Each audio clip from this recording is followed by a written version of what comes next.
우리가 스포츠 경기를 보면 똑같이 열심히 하지만 늘 1등을 밥 먹듯이 하는 그런 팀들의 특징이 있습니다.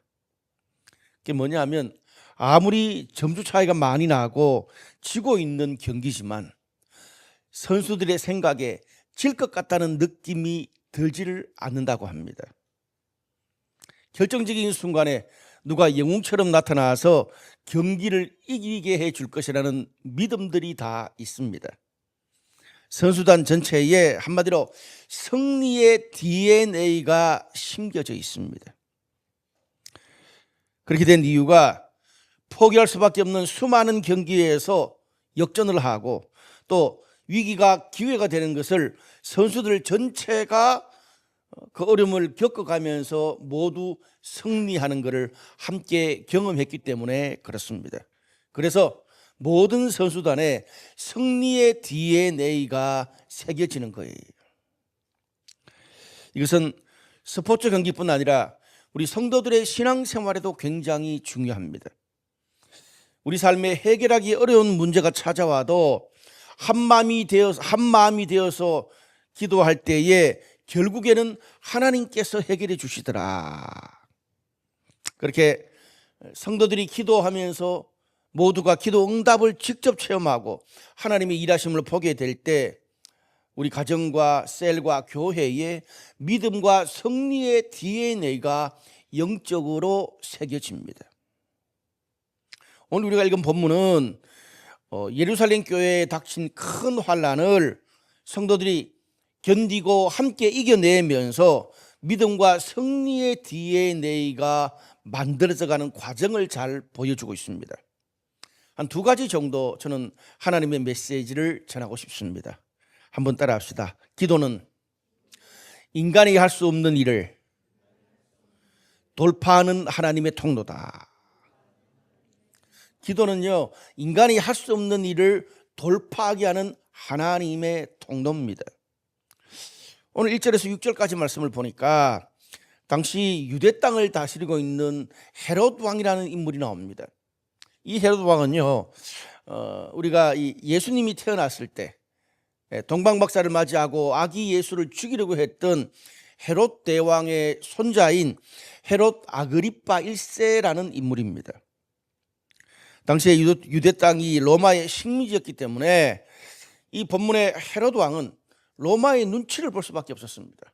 그런데 이 헤롯 아그리파 1세는 정치적 수완이 굉장히 뛰어나서 로마의 인정을 받았어요. 그럼 이제 뭐만 남았어요? 이 유대 땅에 있는 유대인들한테 좋은 평판을 얻으면 돼요.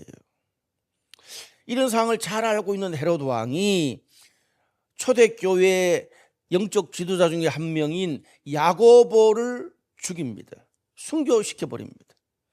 그리고 초대교회 영적인 지도자 중에 수장인 베드로마저 감옥에 가두었습니다. 그런데 헤롯 왕의 이런 행동은 당시 절대 다수인 유대인들의 큰 호응을 얻습니다. 좋은 평판을 얻게 된 거예요. 왜냐하면 당시 유대인들은 막 새롭게 일어난 이 기독교가 폭발적으로 확장되는 것이 굉장히 눈의 가시처럼 여겨서 유대인들이 기독교인들을 막 핍박을 심하게 했습니다. 그래서 예루살렘 교회 성도들이 뿔뿔이 흩어지기도 했습니다. 그리고 오늘 초대교회 지도자 베드로가 갇힌 감옥을 보면 도망가지 못하도록 감옥을 삼중으로 철저하게 경계를 세웠습니다. 보통 죄수들이 감옥에 갇히면 그냥 손과 발에 쇠사슬로 묶고 감옥 안에 넣어놓고 그래도 뭐 갈 수가 없잖아요. 그렇게 쇠사슬로 묶어서 감옥 안에 넣어놓고 감옥 밖에서 간수 한 명이 지키는 것입니다. 그런데 오늘 성경을 보면 베드로를 쇠사슬로 손과 발로 묶고 감옥 안에 넣어놓고 아예 거기서 먹고 자고 같이 하는 간수를 두 사람을 감옥 안에 넣어두었습니다. 그리고 감옥 밖에 1차 파수꾼 그리고 그 다음 문에 2차 파수꾼 그렇게 4명이 한 조로 무려 4조 16명이 감옥문을 겹겹이 지키고 있었습니다. 그렇게 6월절 마지막 날까지 베드로가 유대 감옥에 갇혀 있었어요. 특별히 유대인들은 6월절에는 이 형을 집행할 수가 없었습니다. 그래서 6월절 마지막 날이니까 이제 내일이면 베드로가 야고보처럼 처형을 당하게 될 운명이었습니다. 정리하면 지금 초대교회 성도들이 당한 이 상황이 이렇습니다. 당시 정치나 군사력의 모든 힘을 가지고 있는 헤롯이라는 거대한 장벽이 턱 막아 서 있고, 또 주변의 대다수 유대인들이 자기 편이 아니에요. 다 등을 돌리고 있고, 또 베드로가 갇혀 있는 감옥은 절대 빠져나갈 수 없는 그런 감옥입니다. 한마디로 절망적인 상황이에요. 우리 성도들이 인간적으로 할 수 있는 것이 아무것도 없는 불가능한 상황에 처해 있습니다. 여러분, 오늘도 우리들도 당시 베드로나 초대교회 성도들처럼 살다 보면 내 힘으로 어떻게 할 수 없는 벽을 만날 때가 있습니다. 직장에서의 위기를 만나고, 또 갑작스러운 건강의 문제에 큰 어려움을 당하고, 소중했던 관계를, 또 가족이든 소중했던 관계에 단절을 경험할 때가 있습니다. 해결책을 찾기 위해서 모든 수단을 다 동원해보고 이리저리 사람으로 도움받는 것을 다 알아봤지만 더 이상 모든 길이 막히고 다시 원래대로 돌이킬 수도 없고 내일 형이 집행하는 시간을 기다릴 수밖에 없는 것처럼 인간적으로 아예 모든 게임이 끝나버린 그러는 상황에 맞닥뜨릴 때가 있어요. 어쩌면 우리 성도들 가운데 지난 몇 개월간 초대교회 성도들이 당한 그런 벽 앞에 서 있는 것을 경험한 성도도 있을 것입니다. 그런데 오늘 성경에 보니까 초대교회 성도들은 그런 벽 앞에서 절망적인 상황에서도 무력감과 상실감에 주저앉아 있지 않았습니다. 오늘 성경은 짧고도 강렬한 단어와 문장으로 초대교회 성도들이 했던 것을 기록합니다. 5절 말씀에 교회는 그를 위하여 간절히 하나님께 기도하더라. 다시요. 5절 말씀에 교회는 그를 위하여 간절히 하나님께 기도했습니다. 여기 간절히라는 단어는 에크테노스라는 헬라어인데 예수님이 겟세마네 동산에서 정말 땀이 핏방울처럼 간절하게 기도했다 그럴 때 썼던 단어를 여기에 간절히 기도했다라고 쓰고 있습니다. 무슨 말입니까? 예루살렘 교회 성도들은 자신들이 인간적으로 할 수 있는 것이 아무것도 없고 사방을 돌아와 봐도 모든 문이 닫혀 있을 때 그들은 목숨 걸고 기도했습니다. 목숨 걸고 기도했다는 말입니다. 자신들을 위한 기도가 아니고 누구요? 지도자 베드로를 위해서 목숨 걸고 교회를 위해서 기도했습니다. 나 혼자 기도한 게 아니에요. 오늘 5절과 12절을 보면 성도들이 함께 모여서 합심해서 기도했습니다. 그래서 교회가 기도했다라고 표현합니다. 이렇게 공동체가 함께 기도했을 때 베드로에게 어떤 일이 일어났습니까? 6절 말씀에 보면 내일 이제 그 6월절이 끝나는 날입니다. 오늘 이제 6월절이 끝납니다. 그럼 내일 새로운 날에는 어떻습니까? 베드로가 처형이 될 게 확실합니다. 근데 오늘 성경이 뭐라 그래요? 베드로는 감옥에서 쇠사슬에 묶인 채 옆에 같이 자는 간수들 둘 사이에서 잠을 쿨쿨 자고 있습니다. 팔자도 좋습니다. 내일 죽을 텐데. 여러분 이게 가능할까요? 쉽지 않습니다. 하나님의 도움이 없으면. 우리가 시편 127편 2절을 보면 이런 말씀이 있어요. 제가 참 좋아하는 말씀인데 너희가 일찍이 일어나고 늦게 누우며 수고의 떡을 먹음이 헛되도다. 그러므로 여호와께서 그의 사랑하시는 자에게는 잠을 주시는 도다.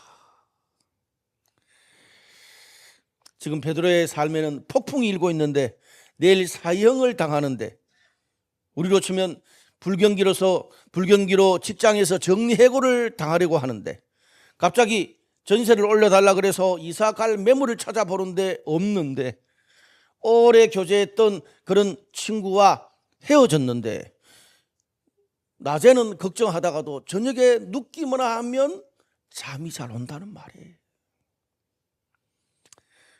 분명히 어떻게 해야 될지 답답하고 초조한데 근심은 안 됩니다. 여기저기 펑크건하고 무너지는 것 같은데 망할 것 같지가 않아요. 미래를 전혀 알 수 없는데 에이, 무슨 하나님의 뜻이 있겠지. 왠지 편안합니다. 왠지 긍정적으로 무슨 일이 될 것 같아요. 여러분 그런 경험 해보신 적 있으세요? 저는 있습니다. 왜 그래요?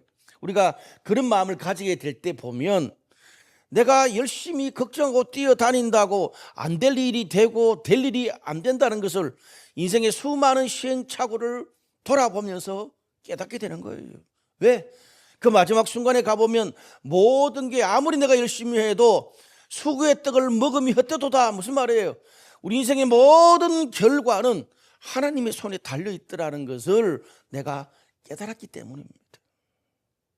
그래서 내일 야고보처럼 죽을 수도 있지만 아니면 무슨 하나님의 다른 계획이 있겠지. 주님께 맡기고 베드로가 사랑하시는 자에게 주시는 잠을 쿨쿨 자고 있는 것입니다.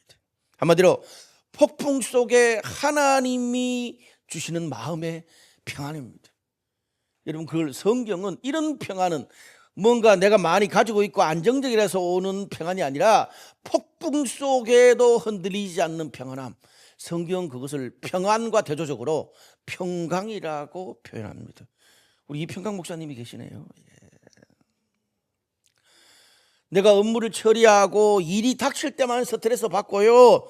그 외에는 사랑하는 사람들과 함께 먹고 놀고 예배와 셀 모임도 하고 주의 일도 열심히 할게요. 편하게 살게요. 여러분 이게 말은 쉽지 내일 죽는다는데 어떻게 이런 마음이 먹어집니까?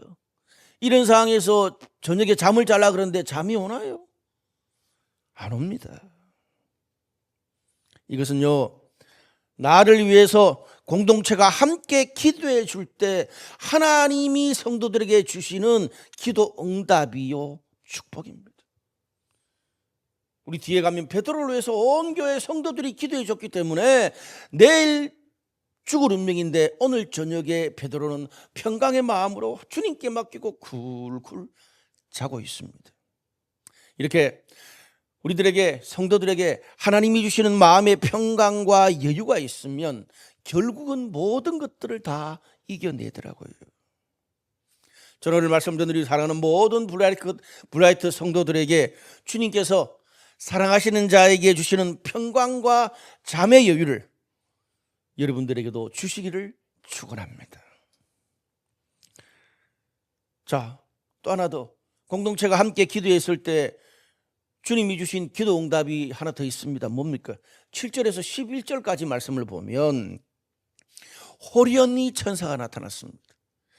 제가 언젠가 설교하면서 홀현이라는 그런 말을 성경에서 참 좋아한다 그랬습니다. 이거는 인간이 생각하고 인간이 준비한 계획이 아니라 하나님의 때 하나님의 방법으로 전혀 예상할 수 없을 때 홀현이 하나님이 일하신 것입니다.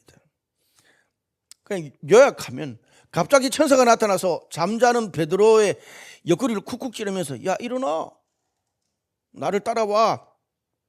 따라가니까 쇠사슬이 벗겨집니다.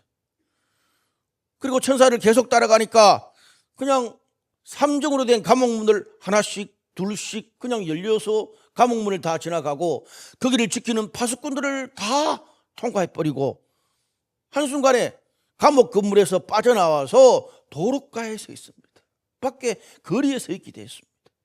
성경에 보니까 베드로가 그때까지만 해도 비몽사몽의 환상인 줄 알았습니다. 본인이 그 감옥 건물에 빠져나와서 길거리에 딱 나왔을 때야 비로소 내가 빠져나왔네 이렇게 됐다는 거예요. 무슨 말입니까? 베드로가 그 너무나 삼중으로 첩첩히 16명이 딱 그냥 지키고 있는 그 감옥을 빠져나오는 모든 과정 가운데 베드로 지가 의지대로 한 게 단 하나도 없었습니다. 비몽사몽간에 일어난 일입니다. 뭐예요? 그냥 천사가 인도하는 대로 따라가기만 했는데 주님이 인도하는 대로 따라가기만 했는데 어느 순간 베드로를 묶고 있었던 그 지긋지긋한 쇠사슬과 장벽이 다 풀려버렸습니다. 내가 언제 풀렸는지도 몰라요. 놀라운 기적이 일어났습니다. 우리가 오늘 처음 제가 설명할 때 기도하기 전에, 성도들이 기도하기 전에 베드로의 상황이 어떻습니까? 인간적으로는 어떤 도움도 어떤 해결책도 없는 삶 중에 16명이 지키고 있는 감옥이었고, 당시 유대 땅의 모든 힘을 다 가지고 있는 헤롯이 지금 감옥에 가둔 상황이었습니다. 그런데 베드로를 위해서 성도들과 교회가 함께 기도했을 때, 좀 속된 말로 하면 하나님께서 베드로의 멱살을 잡고 그냥 데리고 나온 거예요. 거기에 필요한 모든 로비, 돈, 사랑과 해결책을 베드로는 한 게 아무것도 없는데 하나님이 어느 한순간에 다 해버리신 거예요. 그 이야기를 하고 있는 것입니다. 그래서 사람들이 묻습니다. 당신의 삶에 이렇게 단기간에 이런 놀라운 일과 기회와 이런 기적이 어떻게 일어나게 됐습니까? 아무리 생각해봐도 잘 모르겠는데요. 솔직히 이전에는 지금보다 훨씬 더 열심히 일하고 고민도 더 치열하게 하고 로비도 정치도 더 많이 하려고 사람도 더 많이 만났는데, 이번에는 그냥 주님의 인도 따라 그냥 몇 가지를 해봤는데 이상하게 다 됐어요. 그렇게밖에는 할 말이 없는 겁니다. 지금 베드로의 상황이 이거예요. 전 이런 상황을 최근에 겪었습니다. 무슨 말입니까? 기도가 나의 열심과 세상의 상식을 이긴 거죠. 인간이 생각하는 운명을 완전 박살내버리고 전혀 다른 운명이 내 삶에 일어난 것입니다. 여러분, 우리가 이렇게 정말 진심으로 나를 위해서 기도해주는, 나와 함께 기도하는 공동체의 힘을 알게 될 때부터 기도는 어쩔 수 없이 하는 마지막 수단이 아니라 세상에 있는 어떤 무기와 해결책보다 더 강력한 하나님이 일하시는 최고의 무기, 최고의 통로가 될 것입니다. 두 번째로 한 번 더 따라합시다. 나를 위해 기도해 주는 공동체를 소중히 여기라. 오늘 본문의 12절에서 17절까지 말씀을 보면 천사의 도움으로 감옥을 탈출한 베드로가 제일 먼저 간 곳이 어디입니까? 마가 요한의 어머니 마리아의 집입니다. 학자들은 마가 요한의 다락방이 있는 그 집이라고 이야기를 합니다. 왜되었건 여기는 초대교회가 초대교회 성도들이 늘상 모여서 함께 기도했던 기도처였습니다. 그런데 문제는 오늘 여기에서 흥미로운 일이 발생하는데요. 베드로가 이제 천사의 도움으로 와가지고 막 그 마가 요한의 집에 문을 막 두드렸어요. 그러니까 어린 아이가 하나, 여자아이가 하나 나왔습니다. 베드로가 문 열어주세요. 그러니까 베드로의 음성을 알아듣고 너무 기쁜 나머지 문을 열어줘야 되는데 문도 안 열어주고 들어가가지고 거기서 기도하는 사람들한테 베드로 사도, 베드로 목사님이 나오셨어요. 그런 거예요. 그러니까 거기 기도하던 사람들의 반응이 어떻습니까? 두 마디예요. 네가 미쳤구나. 네가 천사를 봤겠지. 성경에 보세요. 직접 그렇게 돼 있어요. 네가 미쳤구나. 천사를 봤겠지. 베드로가 계속 문을 열어주지 않으니까 계속 문을 두드리니까 그제서야 문을 열고 진짜 베드로가 나타나는 걸 보고 사람들이 놀라는 장면입니다. 여러분, 이거 참 웃기는 장면 아닙니까? 예루살렘 교회 성도들이 모여가지고 베드로 목사님을 구해달라고 그렇게 합심해서 기도하고 계속 맨날 며칠을 기도했을 텐데, 그렇게 하나님께 기도해놓고 정작 베드로가 눈앞에 나타나자 믿지를 못했습니다. 자신이 하는 기도가 이미 응답되었는데 눈으로 보고도 소리를 듣고도 못 믿었다는 말입니다. 그만큼 기도하는 성도들의 믿음이 부족했어요. 뭐 흔히 우스갯소리로 뭐 그런 이야기 했다 그러잖아요. 우리 초등학교 이 학생들 유년주일학교 이제 소풍을 가는데 거기 이제 그 담당하시는 그 전도사님이 우리 내일 비 오지 않도록 우리 기도합시다. 그래서 같이 기도했는데 그 다음날 전도사님만 우산 가지고 왔더래요. 애들은 다 아무도 우산 안 가지고 왔는데, 쉽게 말하면 그 말입니다. 여러분, 어쩌면 이것이 우리의 모습이기도 합니다. 내일 비 오지 않도록 기도합시다. 아이들과 기도해놓고 우산을 가지고 가는 전사님처럼 우리도 정말 중요하고 큰 기도는 기도하면서 설마 진짜 되겠어? 의심하면서 기도합니다. 중요한 기도 제목을 주변에 다 막 기도해 달라고 부탁해놓고 정작 6개월 1년 뒤에 자신은 잊어버리고 있어요. 그리고 오히려 기도를 해준 다른 셀분들이 야, 너 기도 응답 받았네, 그리고 아차 이렇게 말하는 사람도 있어요. 무슨 말입니까? 기도 응답된 것도 모르고 있는 겁니다. 여러분, 오늘 본문의 사도 야고보는 절대적인 권력 헤롯에 의해서 죽임을 당합니다. 그런데 오늘 이 본문이 왜 있어요? 그런데 교회가 기도했을 때 하나님께서 베드로는 살려주셨어요. 야고보는 죽었지만 베드로는 기도했을 때 살려줬다는 말이에요. 흔히 우리는 내가 감당하기 힘든 불가능한 벽에 부딪히면 기도 대충 몇 번 해보고는 그렇지, 야고보처럼 순교가 하나님의 뜻이라고 하면서 계속 기도하는 것을 지레 포기해버립니다. 기도하지 않습니다. 이런 성경에는 기도에 대해서 두 가지 태도가 있습니다. 하나는 바울처럼 주님, 나의 육체의 가시를 없애 주시옵소서 3번이나 간절하게 기도했는데 하나님이 바울에게 했던 말은 뭡니까? 네 은혜가 네게 족하다. 그냥 그 병과 고통이 낫지 않은 채로 하나님의 삶이라고 생각하고 평생 안고 가라, 받아들이라는 응답이 있습니다. 그런데 또 하나는 오늘 본문입니다. 야고보처럼 순교를 사명으로 바울처럼 기도했지만 낫지 않고 그냥 평생 안고 가라는 그런 응답도 있지만, 오늘 본문에 베드로처럼 하나님이 천사를 보내셔서 극적으로 회복시키는 경우도 있다는 말입니다. 오늘 본문은 그것을 이야기해 주는 거예요. 우리가 주변에 기도를 부탁하고 합심하여 기도하고 하나님께서 일하실 것을 믿고 기대하라는 그 말씀입니다. 이렇게 간절하게 베드로 사도를 감옥에서 끄집내 주십시오, 간절한 기도를 들어보고 난 다음에 탈출이냐 순교냐 하나님의 뜻을 확인해 보기 전까지는 어떻게 해요? 우리는 하나님 간절히 끄집어내 주시옵소서, 해결되게 해 주시옵소서, 들어가게 해 주시옵소서, 돌파하게 해 주시옵소서 기도해야 된다는 거예요. 노라는 하나님의 뜻이 우리에게 확인되기 전까지는요. 그런데 아까도 말했지만 오늘 그렇게 기도하는 성도들의 믿음이 부족했습니다. 좀 형편없었어요.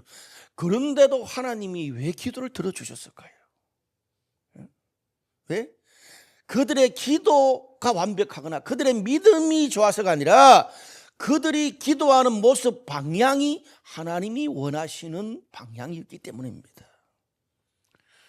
여러분, 여기 모여서 베드로를 위해서 기도하는 성도들이 자신의 성공과 부귀영화를 위해서 기도한 게 아니잖아요. 나 자신, 내 가족, 내 직장, 내 미래를 위해서 하는 기도, 나를 위한 기도는요, 세상의 모든 사람들이 다 하는 기도입니다. 종교가 없어도 정한수 떠다 놓고 그냥 샤머니즘처럼 기도하잖아요. 아이고 우리 딸, 우리 아들 결혼 잘하고 좋은 학교도 가게 해주시고 집 사게 해주시고 정한수 떠놓고 기도하잖아요. 종교가 없어도. 또 점을 치면서 점장님한테 기도해 달라고까지 이야기하잖아요. 그것도 이방 종교의 기도입니다. 죄 많은 인간은요, 이기적일 수밖에 없기 때문에 우리의 신앙이 성숙하기 전까지는 기도도 나 자신의 어떤 영역을 넘어서지를 못하는 것 같아요. 그런데 내가 아닌, 내 가족도 아닌 다른 사람을 위해서 기도하고 셀원들을 위해서 기도하고 목회자를 위해서 기도하고 리더들을 위해서 기도하고 신앙 공동체 교회를 위해서 기도하고 주님 나라를 위한 이런 기도는 나하고 상관없는 기도잖아요. 하나님이 그런 마음 주시지 않으면 계속 기도하기 어렵습니다. 또 오늘 본문의 성도들처럼 그런 기도를 하기 위해서 헤롯 왕이 지금 베드로를 잡았잖아요. 그러면 피해 당겨야 돼요. 헤로드 왕의 군대를 피해서 이렇게 숨어서 함께 모여서 기도하는 것은 더럽습니다. 내 기도를 위해, 그게 아니고 남을 위해서 하는 기도인데. 여러분, 기본적으로 우리가 나의 문제, 나의 미래, 내 가족을 위해서 하는 기도는 개인적인 기도입니다. 저는 이 기도를 평가 전환시키려고 하는 게 아닙니다. 기도의 방향을 이야기하는 거예요. 하나님 입장에서 볼 때 나의 개인적인 기도입니다. 그런데 나와 상관이 없는 셀원들, 교회, 주님 나라를 위한 기도는 뭐예요? 그리스도의 몸을 위한 기도예요. 여러분, 성경적으로 볼 때 교회는 두세 사람부터가 교회입니다. 나 혼자는 교회가 아니에요. 기도도 마찬가지입니다. 나를 위한 기도는 그냥 내 기도예요. 근데 내가 다른 사람을 위해서, 공동체를 위해서 하는 기도는 주님의 몸을 위해서 드리는 기도잖아요. 좀 부족하고 믿음이 없어도 하나님이 강력하게 역사할 수밖에 없습니다. 그래서 우리 신앙의 선배들이 우리가 기도할 때, 내가 내 기도할 때는 잘 안 들어주시는데 내가 다른 사람을 위해서 기도할 때 하나님이 잘 들어주신다는 말을 해요. 여러분도 그런 생각이 들죠? 저도 그런 것 같아요. 네. 여러분, 내가 남을 위해서 계속 기도하는 게 얼마나 어렵습니까? 한번 생각해 보세요. 쉽게. 나는 지금 마이너스 통장에 매달 직원들 월급을 카드 돌려가면서 막 맞고 직원들 월급 주고 있는데, 우리 세련들 중에 다른 사람 집 사는데 대출 잘 나오도록 기도해 달라고 부탁할 때 그 기도가 편하게 나오겠습니까?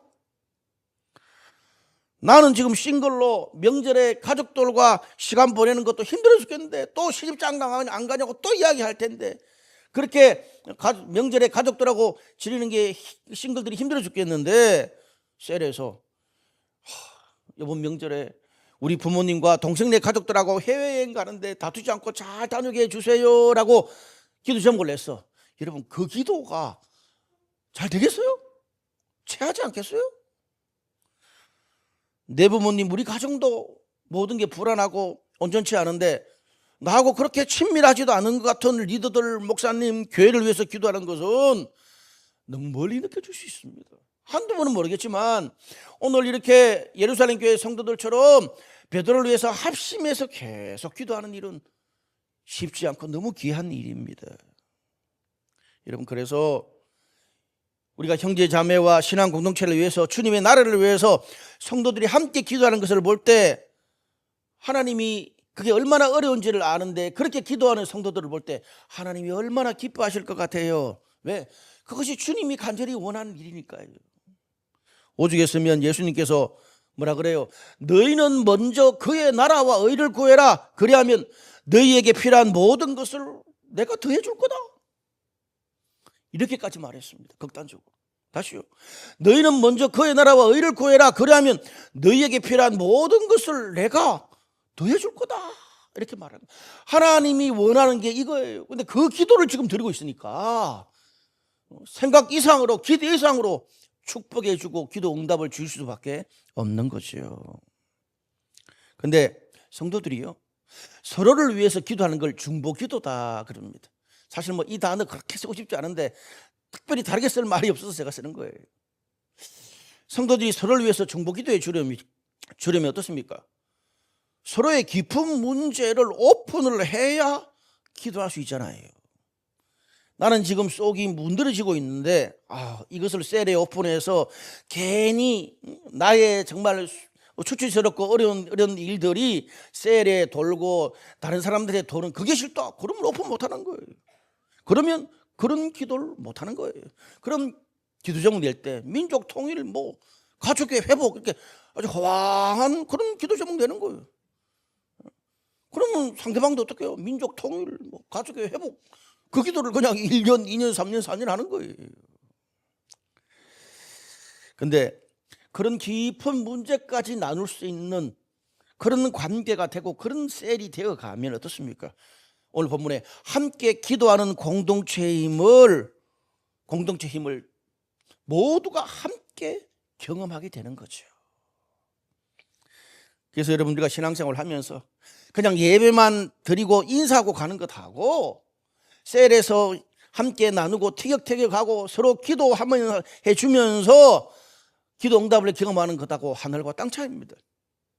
여러분, 당시에 초대교회 성도들에게 성도라는 것은 그냥 예배만 드리고 가는 그런 성도가 아니었어요. 뭡니까? 그들에게 성도는 그리스도의 몸의 생활을 함께하는 것, 서로 마음을 오픈하고 서로의 삶을 오픈하고 힘들지만 티격태격하면서 함께 기도해 주는 것까지 가는 그런 신앙생활을 하는 것을 크리스찬 성도라고 했습니다. 이게 요즘 와서 이상하게 된 거예요. 교회만 가면 성도도 아니에요. 교회 다니는 사람, 성경에서 말하는 성도 크리스찬은 어떻습니까?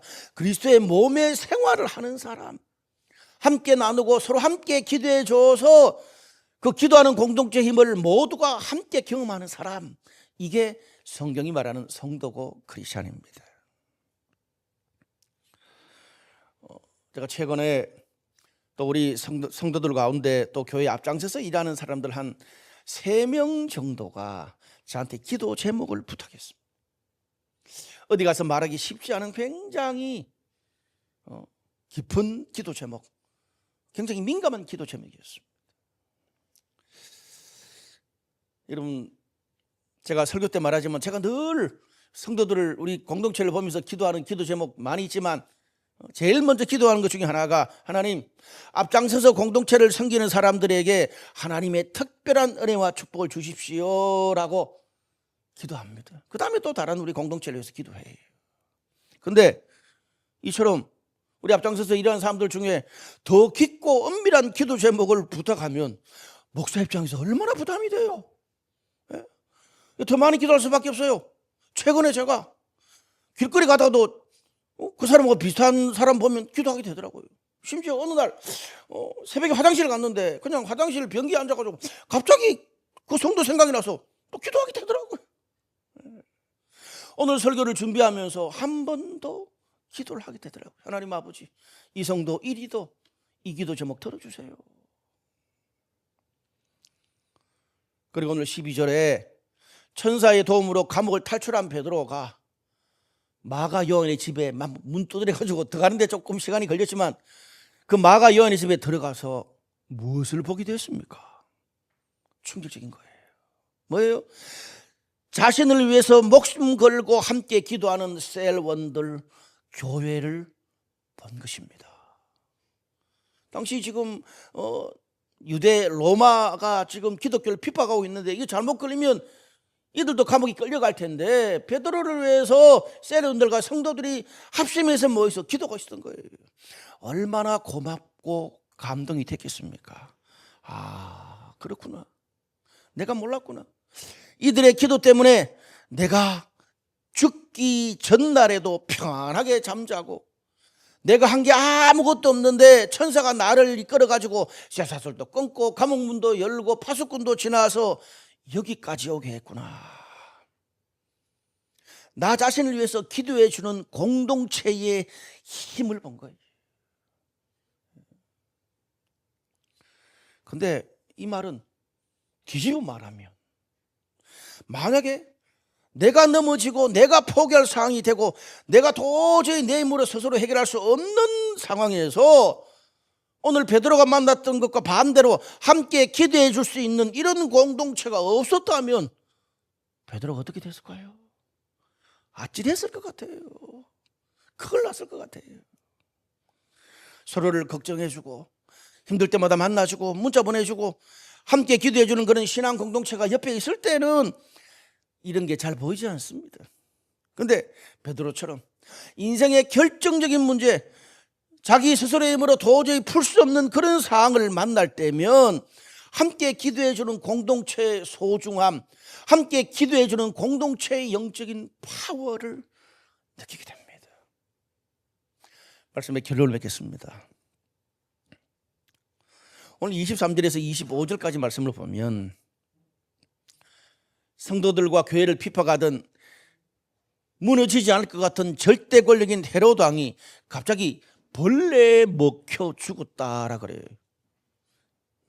이 동일한 사건을 당시의 유대 역사가 중에 아주 권위 있는 역사가인 요세푸스는 당시에 그 두로와 시돈 사람의 축제 때 헤로드 왕이 연설을 하다가 갑자기 복통이 와서 앓다가 며칠 내로 죽었다는 거예요. 그래서 의학자들은 기생충 감염 때문에 일어나서 생긴 병으로 죽었을 거다라고 이야기를 합니다. 어떻게 됐든 간에 오늘 23절에서 25절은 사도행전 12장을 정리하는 결론부에 해당하는 말씀입니다. 결론이 어떻게 해요? 성도들과 교회를 핍박하던 폭군은 죽고 감옥에 갇혔던 지도자 베드로는 풀려나고 무너질 것 같은 교회는 오히려 하나님의 말씀이 그 사건으로 인해서 더 흥황해졌고 강해졌습니다. 그리고 뜬금없이 바나바와 바울은 예루살렘 교회의 부조를 잘 전달하고 마가를 데리고 안디옥으로 돌아왔다는 말을 해요. 예루살렘 교회에 막 고난이 있고 뭐 이리 막 저리저리 막 그냥 이런 사건 기록한 제일 마지막에 뜬금없이 바나바와 바울이 예루살렘 교회 부조 잘하고 돌아왔다 이야기해요. 마가 데리고 왔다. 왜 이걸 썼을까요? 공교롭게도 예루살렘 교회가 지금 베드로가 감옥에 갇혀서 큰 어려움을 처했을 때 부조를 전달하려고 거기에 바울과 바나바가 가서 모든 걸 다 봤어요. 어떻게? 그 어려움 가운데 성도들이 함께 기도하면서 그 고난을 어떻게 이겨냈는지 옆에서 다 보고 돌아왔다는 겁니다. 한마디로 믿음과 승리의 DNA가 교회와 성도들에게 어떻게 심겨지고 어떻게 경험되어지는지를 간접 경험했다는 거예요. 그걸 보고 돌아왔다는 거예요. 여러분, 이게 왜 중요할까요? 우리 주무신 분들 다 깨고 이거 듣고 끝냅시다. 우리가 사도행전을 쭉 읽어보면요, 신기하게 뭐 교회에 막 폭발적인 은혜가 있을 때도 있지만 교회에 큰 환란이 찾아올 때가 있어요. 근데 큰 환란이 찾아오면 성도들이 막 한마음이 돼서 함께 기도하면서 그것을 이겨냅니다. 근데 그것을 이겨내고 나면 그 이전과 완전히 다른 새로운 사역, 새로운 하나님의 일하심이 펼쳐지기 시작했어요. 사도행전 4장이 그렇고 사도행전 5장도 그렇습니다. 오늘 본문도 마찬가지입니다.